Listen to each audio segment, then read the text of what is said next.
खबरों का सबसे धमाकेदार और विश्वसनीय बुलेटिन न्यूज ब्लास्ट और आपके साथ में विजेंद्र सोनी। एक बड़ा सवाल राजस्थान के अंदर कि क्या निजीकरण की राह पर आगे बढ़ेगी राजस्थान डिस्कॉम। विद्युत भवन की गलियारों में आज एक बार फिर से ये बड़ी चर्चा शुरू हो चुकी है। फ्रेंचाइजीज, पीपीपी और एमबीसी मॉडल पर अन्य शहरों में बिजली के अघोषित निजीकरण पर मंथन। तीनों डिस्कॉम के एमडी को सौंपी गई निजीकरण को लेकर पेपर वर्क की जिम्मेदारी। फिलहाल प्रदेश में अजमेर, कोटा, भरतपुर और बीकानेर ये वो जिले जहां फ्रेंचाइजी मॉडल पर निजी कंपनियां अभी भी काम कर रही हैं। इसके साथ ही अगर बात भरतपुर और भीलवाड़ा की जाए तो ये दो ऐसे जिले जहां पर एमबीसी मॉडल पर बिजली सेवाएं दी जा रही है। लेकिन क्या अब बाकी जगहों पर भी निजीकरण की तरफ बढ़ा जा रहा है? विद्युत भवन की गलियारों में चर्चाएं चलनी शुरू हो चुकी है। चर्चाएं इस चीज को लेकर कि फ्रेंचाइजीज, पीपीपी और एमबीसी मॉडल पर अन्य शहरों में बिजली के अघोषित निजीकरण पर मंथन चल रहा है। तीनों डिस्कॉम के एमडी को निजीकरण को लेकर पेपर वर्क की जिम्मेदारी सौंप दी गई है। फिलहाल प्रदेश में अजमेर, कोटा, भरतपुर, बीकानेर ये वो 4 शहर जहां फ्रेंचाइजी मॉडल पर निजी कंपनियां अभी भी काम कर रही हैं। इसके अलावा भरतपुर और भीलवाड़ा ये वो 2 शहर जहां एमबीसी मॉडल पर बिजली सेवाएं वर्तमान स्थिति में दी जा रही है। सवाल खड़ा हुआ कि दागी कुलपति को बना दिया वीसी सर्च कमेटी में सदस्य। दरअसल मामला अजमेर की महर्षि दयानंद सरस्वती यूनिवर्सिटी में कुलपति सर्च कमेटी से जुड़ा है। सर्च कमेटी में यूजीसी की तरफ से नॉमिनी बनाए गए हैं प्रोफेसर राजेश सिंह। आपको बता दें कि वर्तमान में राजेश सिंह गोरखपुर यूनिवर्सिटी के कुलपति। राजेश सिंह इससे पहले पूर्णिया यूनिवर्सिटी के कुलपति रहते हुए विवादों में आए थे। विवाद का था ये भी हम आपको बता रहे हैं। दरअसल बिहार के लोकायुक्त ने राजेश सिंह की कुलपति काल में मानी वित्तीय अनियमितताएं और 12 जनवरी 2021 को बिहार के राज्यपाल को कार्यवाही करने के लिए भी एक रिपोर्ट भेजी। राजेश सिंह के खिलाफ जांच के बावजूद यूजीसी ने बनाया सर्च कमेटी में नॉमिनी, और कमेटी में राज्यपाल के नॉमिनी है एनआईटी सिक्किम के डायरेक्टर प्रोफेसर महेश चंद्र गोविल। सरकार के नॉमिनी है प्रोफेसर पीएस वर्मा और बीओएम नॉमिनी है प्रोफेसर जेपी यादव। इस कथित अनियमितता पर क्या राज्यपाल कलराज मिश्र संज्ञान लेंगे? ये अपने आप में एक बड़ा सवाल, क्योंकि जिनको नॉमिनी बनाया गया है वो विवादों के अंदर है और जिनसे विवाद जुड़ा हुआ है उनका जिक्र हम कर रहे हैं, क्योंकि दागी कुलपति हैं और अब उनको वीसी सर्च कमेटी में सदस्य बना दिया गया है।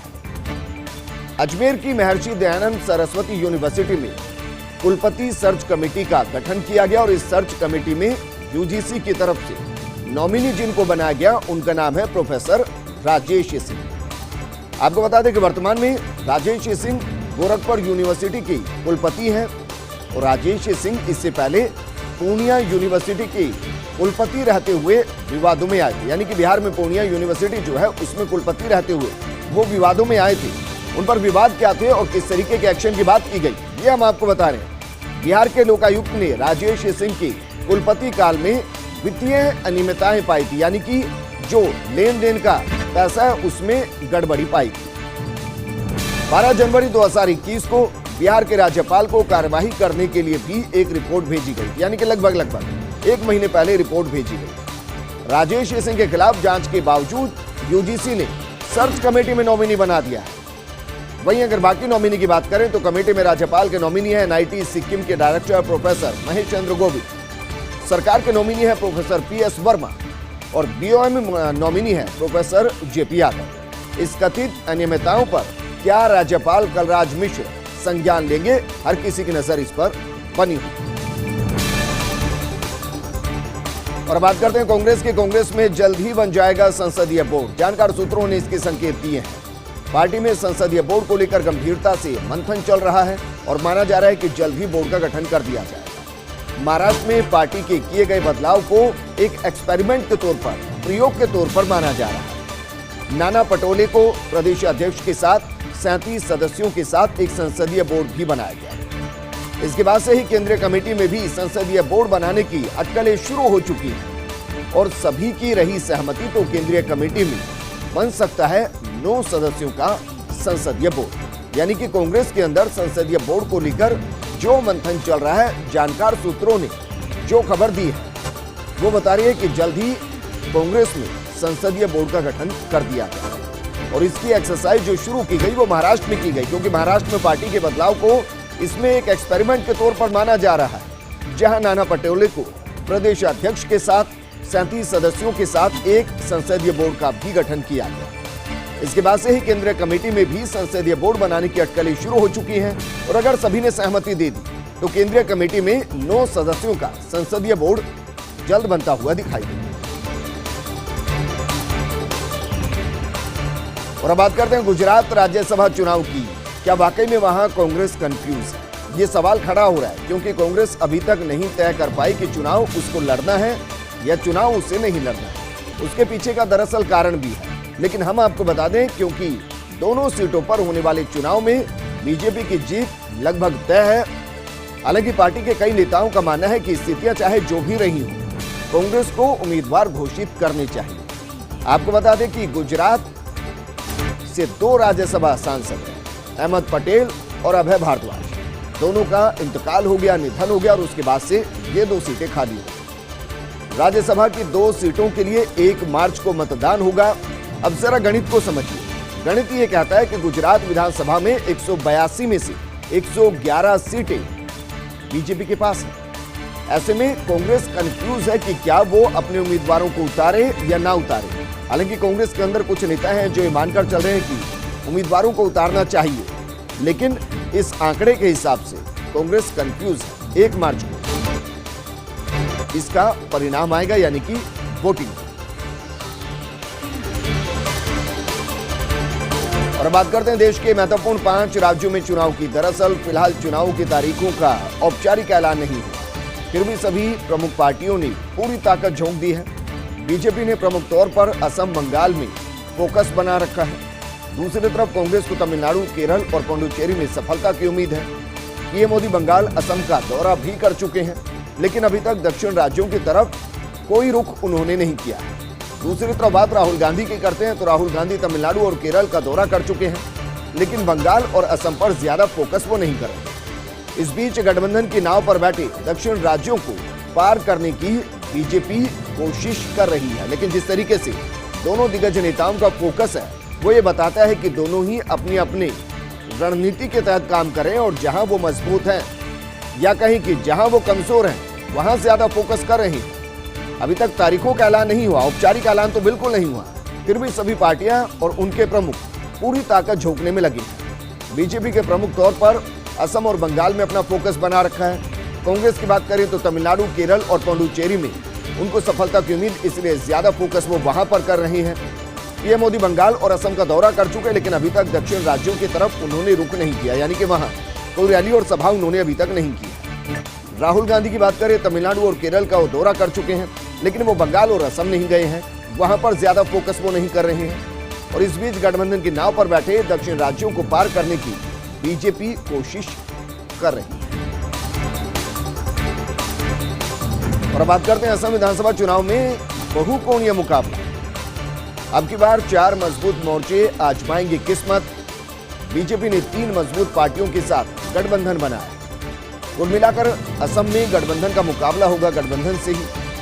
चुनाव से पहले ही सभी पार्टियों ने कर ली अपनी अपनी पोजीशनिंग, मतलब कि जिसके साथ उनकी वैचारिक समानताएं हैं उनके साथ गठबंधन कर लिया गया। और चुनाव करीब आते आते देखने को मिलेंगे कई सियासी घटनाक्रम, क्योंकि जिसकी जहां सोच मिल रही है, सियासत मिल रही है, वो वहां पर गठबंधन कर रहा है। और इसलिए हम कह रहे हैं कि असम विधानसभा चुनाव में एक कोणीय नहीं, द्विकोणीय नहीं, त्रिकोणीय नहीं, बल्कि बहुकोणीय मुकाबला दिखाई देगा।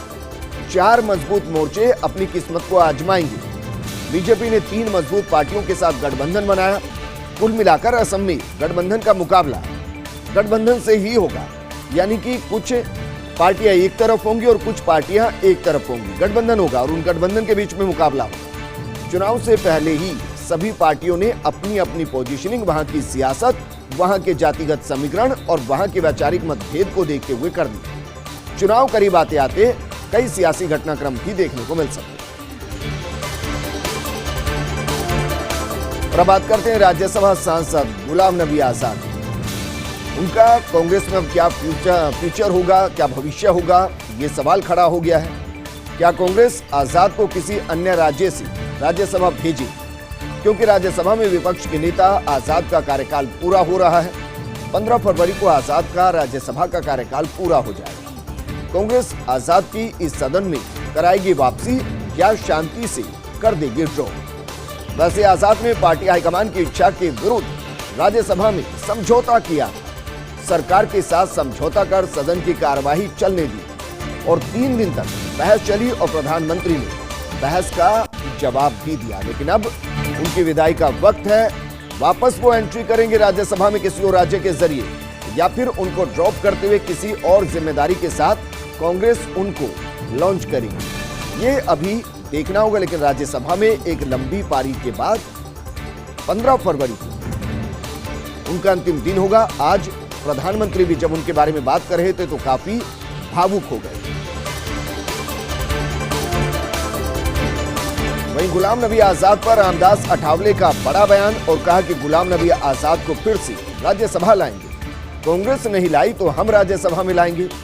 राज्यसभा से गुलाम नबी आजाद की विदाई हो रही है। और देखिए कमाल की बात है, इसको आप भावुकता के साथ जोड़ सकते हैं, उस रिश्ते के साथ जोड़ सकते हैं जो राजनीति से परे है। क्योंकि गुलाम नबी आजाद 15 फरवरी को राज्यसभा में उनका 6 साल का जो कार्यकाल है वो पूरा हो रहा है। एक लंबे वक्त तक वो राज्यसभा में रहे हैं। आज प्रधानमंत्री भी जब उनके बारे में बात कर रहे थे, विदाई भाषण दे रहे थे, तो वो भी भावुक हो गए थे। अब रामदास अठावले का बयान है। उन्होंने कहा कि गुलाम नबी आजाद को एक बार फिर से राज्यसभा में वो लेकर आएंगे। और उन्होंने एक बड़ी बात कही है, इसको समझने की जरूरत है, इसके राजनीतिक मायने निकालने की जरूरत है। उन्होंने कहा कि अगर कांग्रेस नहीं लाई तो हम राज्यसभा में लाएंगे। एक लंबी पारी गुलाम नबी आजाद ने कांग्रेस के साथ खेली है। वो राज्यसभा में नेता प्रतिपक्ष हैं। लेकिन रामदास अठावले कहते हैं कि अगर कांग्रेस नहीं लाई तो हम उन्हें राज्यसभा में लाएंगे। राज्यसभा से गुलाम नबी आजाद की विदाई हो रही है। और अब बात करते हैं उन महाराज की जो लेते थे क्विक डिसीजन, यानी कि जल्दी फैसले ले लेते थे, तुरंत फैसले ले लेते थे। बात विश्वेंद्र सिंह की। विश्वेंद्र सिंह को मिस कर रहा देवस्थान विभाग। विश्वेंद्र की बर्खास्तगी के बाद विभाग अभी तक नहीं लौटा पटरी पर।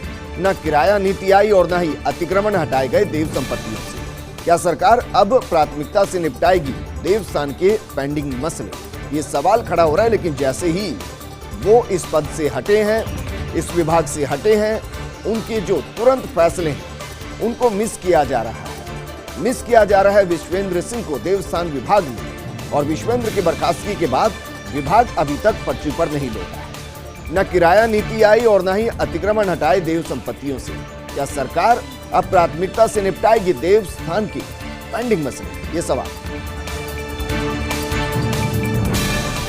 और अब बात करते हैं भारतीय शेयर बाजार की। दुनिया में 7वें नंबर पर पहुंचा भारतीय शेयर बाजार। भारतीय शेयर बाजारों का मार्केट कैप $2.7 ट्रिलियन के पार पहुंच चुका है। भारतीय शेयर बाजार में एफपीआई की दिलचस्पी बढ़ी है। 1 जनवरी से एफपीआई भारतीय बाजारों में $2.5 अरब का निवेश कर चुके हैं। सऊदी अरब, कनाडा और जर्मनी के शेयर के मार्केट वैल्यूएशन को पार कर चुका है भारत। दुनिया के 7 बड़े शेयर बाजारों में यूरोप के 2 शेयर बाजार शामिल हो चुके हैं। और ये वाकई में भारत के लिए उपलब्धि की बात। हालांकि इसको लेकर बहुत सी बातें हो रही हैं कि जिस तेजी से देश बढ़ रहा है उससे कई गुना ज्यादा तेजी से भारतीय शेयर बाजार बढ़ रहा है। 51,000 से पार सेंसेक्स पहुंच चुका है। और अब आज जयपुर से नरेश शर्मा की रिपोर्ट की। राहुल की यात्रा को लेकर गहलोत और पायलट दोनों खेमों के अंदर उत्सुकता है। आखिर कौन कौन बैठेगा राहुल के ट्रैक्टर पर, यह सवाल हर किसी के जहन में है। किस किस नेता को राहुल के मंच पर जगह मिलेगी, इस सवाल के जवाब को भी कांग्रेस के अंदर तलाशने की कोशिश की जा रही है। कांग्रेसी नेताओं और कार्यकर्ताओं की इसी पर निगाहें टिकी रहेंगी। मंच पर गहलोत, माकन और पायलट के साथ होने वाले संवाद पर सभी की निगाहें टिकी रहेंगी। हालांकि पूरे तौर पर होगा ये गहलोत और माकन का शो।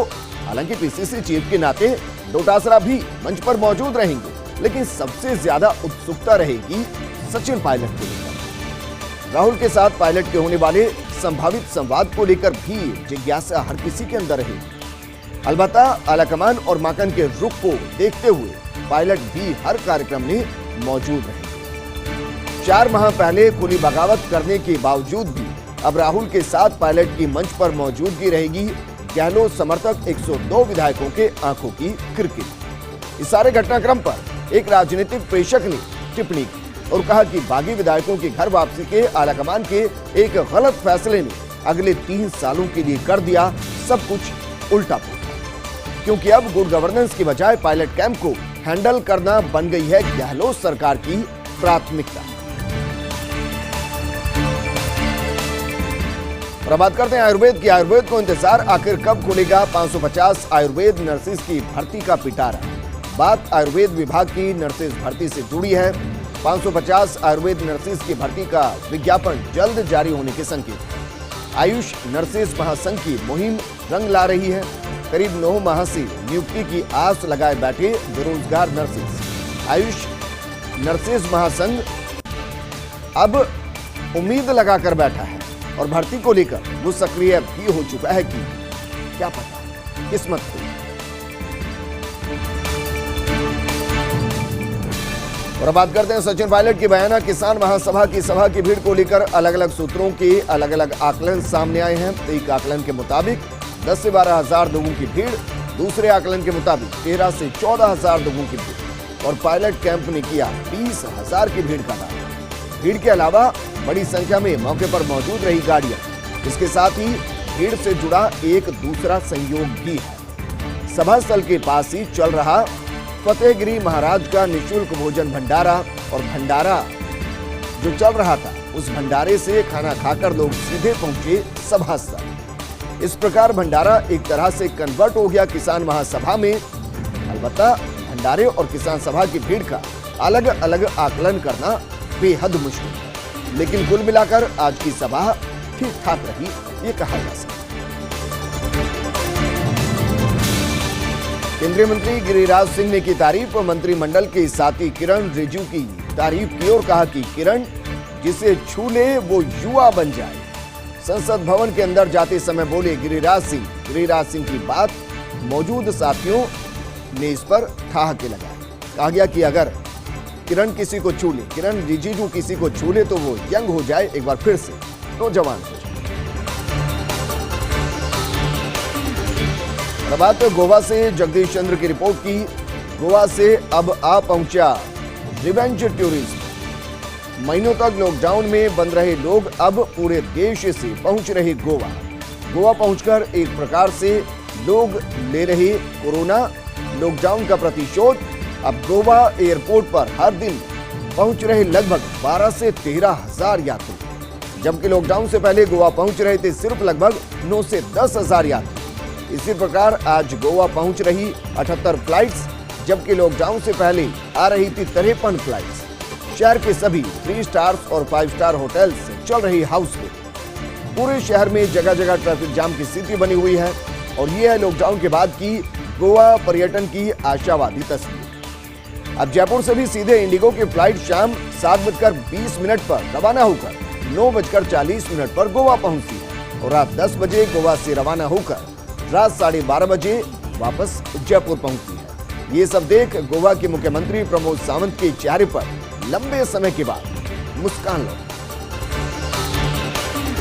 जोधपुर के एमडीएम अस्पताल में शराब पार्टी का मामला सामने आया है। दरअसल एमआरआई सेंटर पर की गई शराब पार्टी, एक नर्सिंग कर्मी का शराब पार्टी करते का वीडियो भी वायरल हुआ है। सोशल मीडिया पर वीडियो वायरल हुआ है। अधीक्षक डॉक्टर एसके आसिरी ने तुरंत एक्शन लिया। नर्सिंग कर्मी को हटाने के साथ जांच शुरू कर दी है और कहा कि इस तरह की गतिविधियां वाले कर्मचारियों के खिलाफ सख्त कार्रवाई होनी चाहिए।